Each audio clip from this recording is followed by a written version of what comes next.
Abang kursinya di sini. Hari ini kursi saya yang ngatur 29, abang yang produksi sendiri. Hari ini kursi saya yang ngatur, bang. Ya. Ini kursinya ketiga isi jalan, bang. Bagaimana bang dia pasang teks? Jadi gubernur, jadi bupati wali kota, partai politik. Dengan demikian kita memastikan bahwa melakukan keputusan tentang bagaimana proses pengambilan keputusan terhadap siapa yang menang itu ada dua pilihan. Pilihan pertama adalah yang mayoritas sederhana atau mayoritas yang lebih dari 50%. Artinya siapa yang mendapatkan dukungan suara terbanyak terlepas apakah dia mendapatkan 50% atau tidak, maka Awang Farouk dalam pandangan Yudi adalah seorang rising star dengan pengalaman yang tidak bisa dibilang pendek di panggung politik nasional. Mantan Ketua Komisi 2 DPR RI dan peraih penghargaan Leadership Award 2006 tersebut kini menjadi salah satu bupati paling sukses di Indonesia. Dengan gagasan-gagasan inovatif yang dikembangkannya di Kutai Timur, Awang Farouk Ishak menurut Yudi berhasil menelurkan gagasan kaukus multi-stakeholder yang melibatkan pemerintah, dunia usaha, dan lembaga swadaya masyarakat. Kaukus tersebut kemudian berhasil merumuskan Corporate Social Responsibility atau CSR yang multiguna bagi masyarakat lokal, langkah yang visioner. Keberhasilan Awang Farouk Ishak dalam memimpin Kutai Timur justru mengantarkannya pada sebuah tantangan baru. Awang saat ini diunggulkan 6 lembaga survei nasional sebagai kandidat yang bakal menjadi nakhoda Provinsi Kalimantan Timur. Meskipun demikian, Awang Farouk Ishak masih tetap merendah. Dalam acara diskusi yang dipandu Dedi Miing Gumelar, ia menegaskan bahwa rakyatlah yang akan menentukan. Saya hanya punya cita-cita untuk menjadikan Kalimantan Timur sebagai sebuah provinsi yang maju dan unggul, tandasnya. Kalimantan Timur itu memiliki kekayaan potensi yang berlimpah, ibarat kata bisa menjadi dompet Indonesia, dan sekarang membutuhkan pemimpin yang tepat. Sudah 15 juta sekarang. Bagaimana kita mengangkat pertanian kalau anggaran pertanian menjadi maju? Itulah saya kira yang harus berpihakan itu ya, Pak. Baik. Tapi boleh tanya nggak? Anda kan pembina partainya Pak SBY. Pak SBY saya kira satunya, kemudian juga jarang melontarkan kata-kata yang menyakitkan bagi orang lain. Tapi sebagian orang menilai bahwa penempatan recovery Indonesia adalah yang tadi yang dipimpin oleh leader tadi kemudian yang kurang tegas dan lebih banyak ragu-ragu. Ada betul? Itu mungkin persepsi yang terbentuk di luar, tapi kalau saya sendiri dalam interaksi yang cukup intensif, dia belumnya ada ketegasan yang mungkin tidak terpublikasikan. Dan masalah bangsa ini Tapi kan keputusan harus direalisasi kalau banyak itu. tetapi kan birokrasinya yang perlu direformasi. Artinya bagaimana kebijakan publik, katakanlah untuk 20% pendidikan dalam undang-undang menggunakan bahwa anggaran untuk pendidikan 20% itu kan digunakan anggaran di departemen pendidikan 20%. Jadi kalau kita hitung semuanya termasuk gaji guru dan dosen itu 12,5% yang terbesar selama pemerintahan sebelumnya. Iya. Dan jadi untuk itulah mudah-mudahan bahwa panggung ini bisa menjadi titik awal embrio kebangkitan nasional 100 tahun agar Indonesia kembali bermartabat di mata dunia. Semoga kehadiran ini kita ucapkan selamat kepada majalah Geografi Politik dan Anda bisa puas hari ini. Apabila tidak puas, jangan coba-coba mencari kepuasan di tempat lain. Selamat ya. Assalamualaikum warahmatullahi wabarakatuh. Terima kasih kami ucapkan kepada semua narasumber dan kepada Bang Miing yang telah membantu bincang-bincang politik kita siang hari ini. After the flow, I feel the glow. You don't know what you've done to me. Everything you treasure, baby. Oh, you shine on everything you treasure. Everything, oh.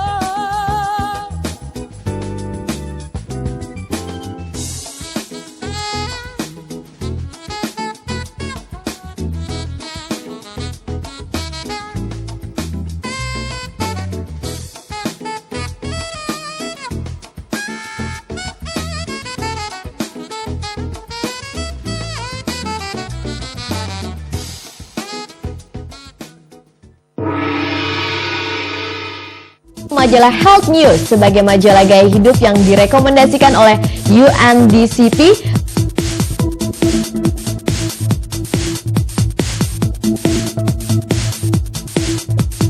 Sebuah fenomena baru sebagai media against drugs pertama yang muncul dari Indonesia. Health News.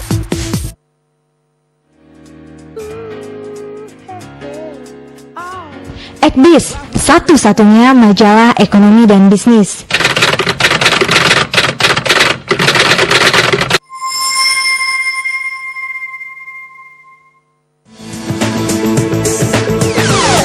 TV Magazine hadir untuk memantau dan menginformasikan berbagai kesemuan aktual dan faktual. TV Magazine mengajak Anda untuk berpikir jernih, mengupas sisi lain dari seorang tokoh di luar aktivitasnya yang padat, tidak terkecuali cerita atau biografi sukses sang tokoh.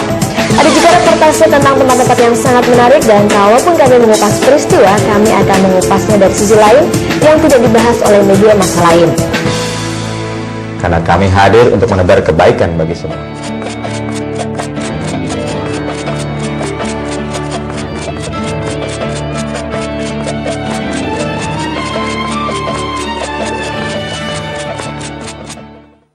Pemirsa, TV Magazine memang mengajak kita berpikir jernih bila kami mengupas cerita atau berita tanpa tendensi prasangka, bukan pula gosip. Kalaupun kami mengupas peristiwa, kami mengupasnya dari sisi lain yang tidak dibahas oleh media massa lain. TV Magazine juga mengupas sisi lain dari seorang tokoh di luar aktivitasnya yang sangat padat. Tidak terkecuali cerita atau biografi sukses sang tokoh. Cerita sang tokoh akan ditampilkan penuh warna, bukan hanya sepak terjangnya, tapi juga gaya hidupnya. Kali ini kami menghadirkan sisi lain dari Teti Paruntu, pengusaha wanita yang sukses. Kini ia aktif sebagai penginjil. Berikut liputannya. Wanita cantik ini sedang menyiapkan bisnis menghadapi era pasar bebas ASEAN. Teti Paruntu, seorang pengusaha muda yang optimis dengan masa depan Indonesia, punya modeling agency dan memegang keagenan alat telekomunikasi, usaha penangkapan ikan, dan bisnis teknologi informasi.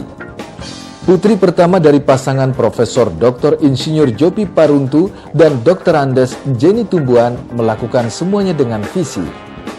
Pemilik tinggi 168 cm dan berat 56 kg itu tidak merasa malu menjadi single parent. Penerima penghargaan Lions Club Internasional pada 2005 lalu punya iman yang kuat. Atas dasar itulah semuanya berhasil dan maju. Imannya pula yang mengantarkan pemilik 6 perusahaan ini ingin menyenangkan hati Tuhan. Dengan maksud berbuat untuk sesama, perempuan yang aktif di berbagai organisasi ini menjadi pelayan Tuhan. Dalam rencananya pula ia akan membuat TV komunitas, bahkan kantor berita rohani sedang dipersiapkan. Teti Paruntu menjelaskan ia ingin mengambil peran penting dalam pemulihan bangsa ini, tentunya lewat Eugenia Ministry, membawa berita keselamatan dari Yesus Kristus.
Jika ada di antara pemirsa yang tergerak juga ingin bergabung sebagai instrumen Allah di zaman akhir ini, maka Eugenia Ministry mengajak Anda untuk membangun orang-orang kudus di berbagai daerah. Keterangan lebih lanjut, hubungi Teti Paruntu di 722-5580 atau 725-8525. Shalom.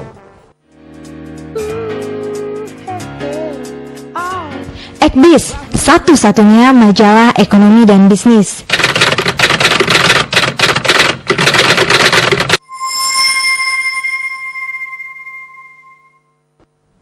Masih urusan figur, di tempat yang sama di Hotel Four Seasons Kuningan, Jakarta Selatan diluncurkan buku karya Firman Yursak dan kawan-kawan. Buku setebal 200 halaman itu banyak bercerita tentang Edi Widiono, dirut PLN yang dihakimi oleh media massa. Mengisahkan media memang menjadi kekuatan yang sangat luar biasa, bisa mengangkat seseorang bahkan bisa menjatuhkan. Edi Widiono dalam kesempatan itu mengaku bangga dirinya menjadi bagian yang dianalisa.